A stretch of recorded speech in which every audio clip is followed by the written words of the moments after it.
Shabbat Shalom.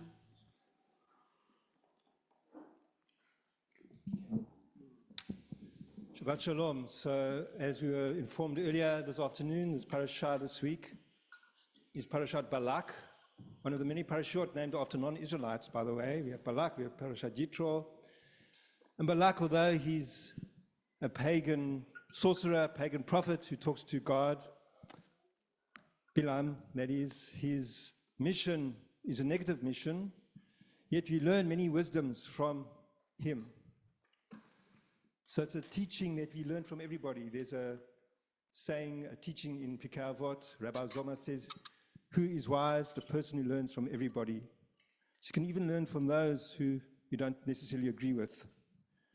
Balak is the king of Moab, and he is threatened by the Israelites who are coming through his kingdom. He's afraid of them. He wants to destroy them. Unlike Pharaoh in Egypt, he used physical means to destroy the Israelites by enslaving them and drowning their babies in the Nile. Balak wants to use divine intervention. And so he commissions the prophet Bilaam. Bilaam, who's a prophet, a non-Israelite prophet, or sorcerer, some say, who speaks to the God of Israel as well as the other gods.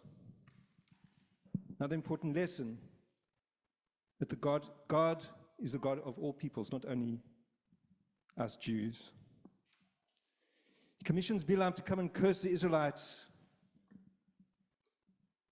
because he knows that whomever Bilaam curses is cursed,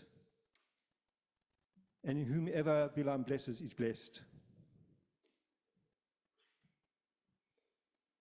Bilaam finally goes along with the emissaries of Balak to come and curse the Israelites. And he stands on the hills overlooking the Israelite camp. He realizes that he needs divine assistance, so he asks Balak to sacrifice animals to God before he makes his pronouncement, his curse. Of course, he's been forewarned by God that whatever he says will be God's words. And when he opens his mouth, blessings tumble forth. And Balak is, of course, angry because this is not what he commissioned him to do. So he tries another 3 times, going around the area, looking for another vantage point to find reason to curse the Israelites. In the end, he can't. The most famous blessing that he gives, which is part of our liturgy in our Siddurim, Ma tov alecha Yaakov mishnotecha Israel, how good are your tents, O Jacob, your dwelling places, O Israel. The rabbis understood dwelling places tends to mean a synagogue. And that's why we say it every morning when we walk into a synagogue. That's a blessing for entering a synagogue.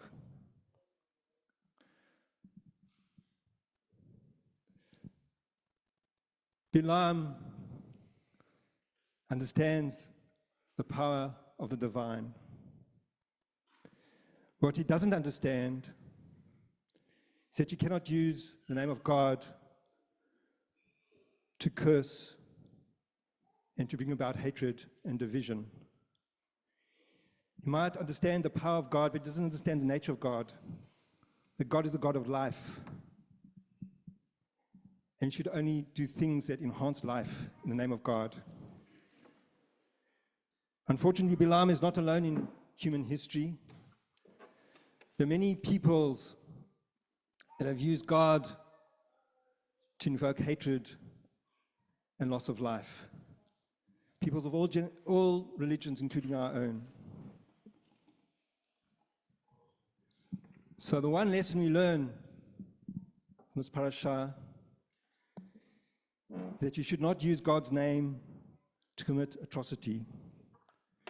Not only are we infringing on the commandment, Lo tisa et Shem Adonai Elohecha lashav, you shall not carry God's name without purpose, in vain, but it's also a form of blasphemy. To persecute others in the name of God is blasphemous. The second lesson we learn from this week's Torah portion is that if we are to emulate God, who are taught by our sages, God clothes the naked, feeds the hungry. Therefore, we should clothe the naked and feed the hungry. It means that we are duty-bound to change the negativity in the world into positivity, to bless rather than curse, to bring about a future of abundance and health and happiness, and not a future of curses, of disease and illness and poverty and unhappiness.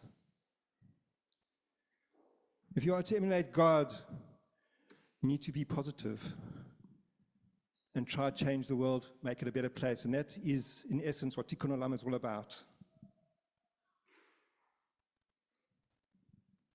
And the third important lesson, very important lesson, is that there's no such thing as Beshet. Although it's a Yiddish word, we know it so well, Beshet, it's divinely foretold, it's not changeable. Judaism does not teach that. We see it in our Holy Day liturgy as well. We can change our destiny, we can change our life. Bilaam looks down on the Israelite camp and he tries 4 places, 4 vantage points, but he cannot find any reason to curse them because he only finds positive energy. If you want the world to be a blessing, you must act accordingly to make it a blessing. If you act in a way of a curse, then you're going to receive curses and you're going to be a curse to others. There's a teaching by Rabbi Yochanan ben Zakkai that says that tefillah, prayer, Torah study,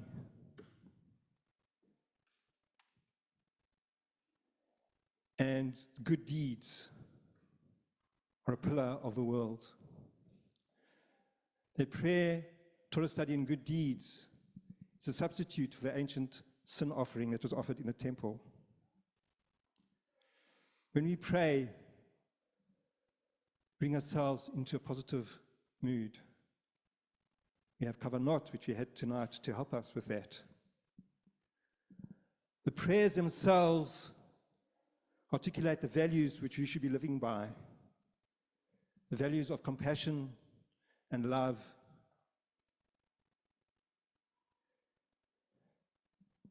Torah study, whether it's Torah itself or the Talmud or any life-affirming knowledge,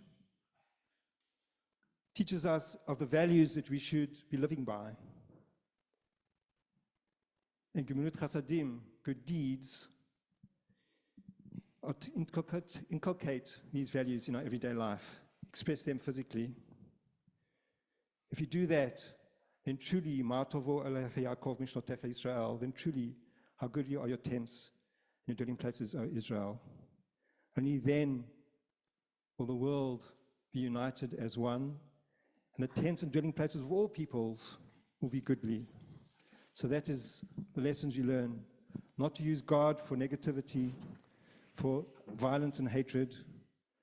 To change the world, the negativity in the world into positive energy by doing Tikkun Olam. And knowing that we have it in our power to change our lives and the world, that nothing is preordained, nothing is beshet. Ken Yehi Ratzon. Amen. Ken Yehi Ratzon. Shukach.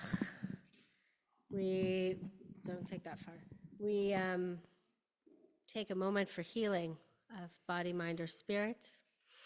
If you have someone that you're